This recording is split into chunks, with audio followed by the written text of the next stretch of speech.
মান্দায় মসজিদের ভিতর কুপিয়ে জখম, হাসপাতালে মারা গেলেন মামুন।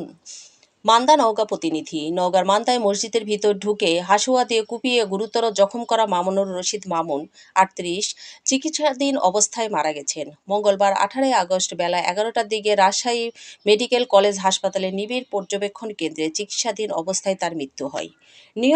নিহত মামুনুর রশিদ মামুন উপজেলার কুসুম্বা ইউনিয়নের শামুককল গ্রামের মোকছেদ আলী ওরফে কটারের ছেলে।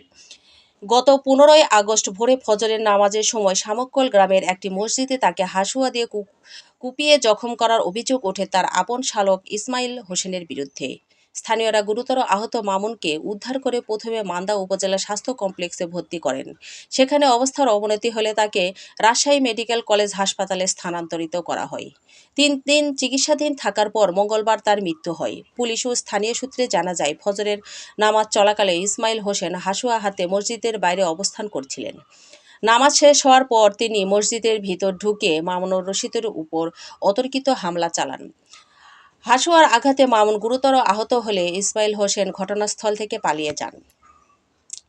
এই ঘটনায় মামুনের স্ত্রী নেহারা খাতুন বাদী হয়ে তার ভাই ইসমাইল হোসেনের বিরুদ্ধে মান্দা থানায় হত্যা চেষ্টার মামলা করেন।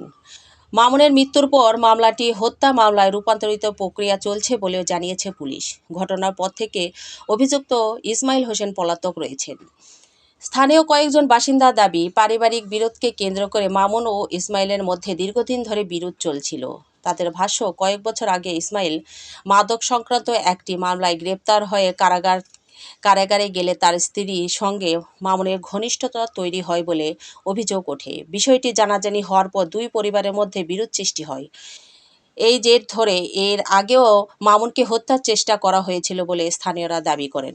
মান্দা থানা ভারপ্রাপ্ত কর্মকর্তা ওসি খোরশেদ আলম মামুনের মৃত্যুর বিষয়টি নিশ্চিত করে বলেন, মসজিদের ভিতর ঢুকে কুপিয়ে হত্যা চেষ্টার ঘটনায় থানায় মামলা হয়েছে।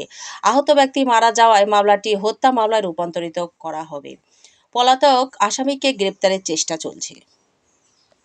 সম্পত্তি ছিল, তাই শেষ করে হয়েছে হিরোইন টিরোইন খেয়ে শেষ করে ভবন টাকা চাই, ইসমাইল নাম টাকা চাই, টাকা দিতে পারে না। তার জন্য যেখানে সেখানে শাসা করে যে তুক মারা ফেলবো, টাকা না দিলে মারা ফেলবো। ১৬ লাখ টাকা আছে, তা দিতে পারেনি। তাই শনিবারে ফজরের সময় নামাজ পড়তে গেছে, তাকে হাসুয়া দিয়ে কুপে তাকে মৃত্যুবরণ, আজকে মৃত্যুর সজ্জায় মৃত্যু হয়েছে।